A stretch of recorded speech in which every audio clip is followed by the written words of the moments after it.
Samedi 23 septembre, André et Lucien Chabot quittent Boucherville et se rendent au chalet de leur fille Renée au lac d'Argent afin d'admirer les couleurs de l'automne. À son arrivée, André ressent un malaise. Là, je n'étais plus capable. Elle dit, viens te coucher. Puis là, les soirs ont commencé. Puis là, c'est les douleurs au niveau des bras. Que c'est intense. Les patients qui souffrent d'angine, ils nous décrivent que c'est un serrement et ils se sentent oppressés, on le souffle court, mais ça dure jamais longtemps. C'est ça la grande différence avec l'infarctus. L'infarctus, c'est plus dramatique un peu. C'est la bonne crise d'angine, mais elle se complique. Ça lâche pas. C'est l'encrassement des artères qui fait que lorsque l'encrassement est assez sévère, lorsque quelqu'un va devoir faire un effort, le cœur n'est pas capable de recevoir autant de sang nécessaire pour répondre à la demande. René appelle l'ambulance qui transporte André à l'hôpital La Providence de Magog. Les médecins diagnostiquent un infarctus aigu. André doit être transféré au CHU. C'est arrivé vers à peu près 5 heures, parce que 7 heures moins quart, nous ont appelé qu'ils l'envoyaient chez Brooke, parce qu'il y avait des traitements qu'il ne faut pas faire aux autres. On a accepté le transfert pour pouvoir intervenir rapidement. Ici, notre dame était en infarctus. Lors de l'injection dans la coronaire, on s'aperçoit qu'il y a un blocage. Et à la fin, on a une artère qui est plus ouverte, voilà ici, par rapport au début, on avait le blocage sévère. Alors ici, on a un exemple typique à quoi sert un centre universitaire de type tertiaire, à répondre à la demande des patients qui sont référés au niveau de la région pour avoir un traitement moderne de l'infarctus. On améliore le pronostic du patient, il demeure moins longtemps à l'hôpital, retourne à la maison pour reprendre ses activités normales. La maladie nous guette, elle s'installe sournoisement et sans crier gare. Le cœur, c'est lui qu'on avait pensé qu'il l'avait fait pour moi. Oui, parce qu'il y a une partie tout le monde qui est... sont tous surpris. André.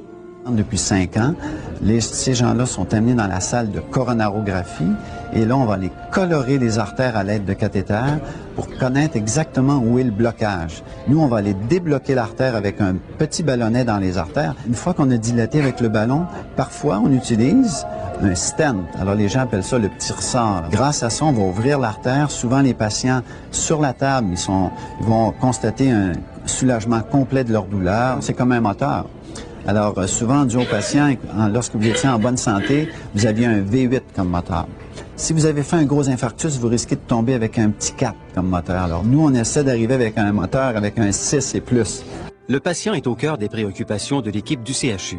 Suite à une crise d'angine ou d'un infarctus, une attention particulière est portée sur les facteurs de risque, car au-delà de la nouvelle technologie, il faut enseigner aux patients certaines règles de prévention pour éviter l'évolution de la maladie et surtout pour lui permettre de vivre plus longtemps.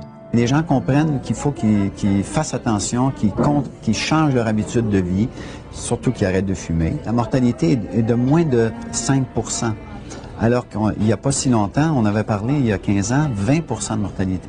Donc, en plus d'améliorer la survie des gens, on améliore leur qualité de vie. Souvent, on évite la chirurgie, puis les patients peuvent évoluer pendant plusieurs années comme ça. On a de la technologie nouvelle. Alors, en plus d'avoir les techniques de dilatation avec le ballon, avec le stent, on a d'autres appareils maintenant. On a des ultrasons intracoronariens, on a des traitements dans l'angioplastie. Il y a beaucoup de développement et l'hôpital ici participe avec des projets conjoints à travers l'Amérique du Nord et les patients en profitent. Malgré cette maladie qui l'a terrassé, André Chabot garde un bon souvenir de son passage au CHU.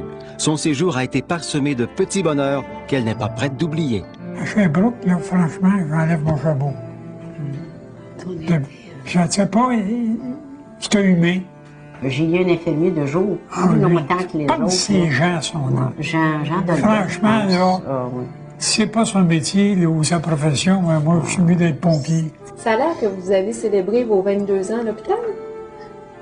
37, c'est vrai à l'envers. Ça, les ben oui. Puis ils m'ont enlevé le midi avec un petit gâteau, puis une petite chandelle. Ah ouais. J'ai trouvé ça... avec une carte. Avec une carte à part de ça.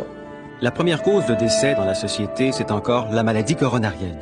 Sans la vigilance de sa fille et les nouvelles technologies médicales disponibles au CHU, André n'aurait sans doute jamais pu revoir les couleurs de l'automne. Grâce à l'attention du personnel du CHU, André pourra bénéficier encore pour plusieurs années de l'amour et de l'affection des siens. L'amour a une force que la maladie n'atteint pas.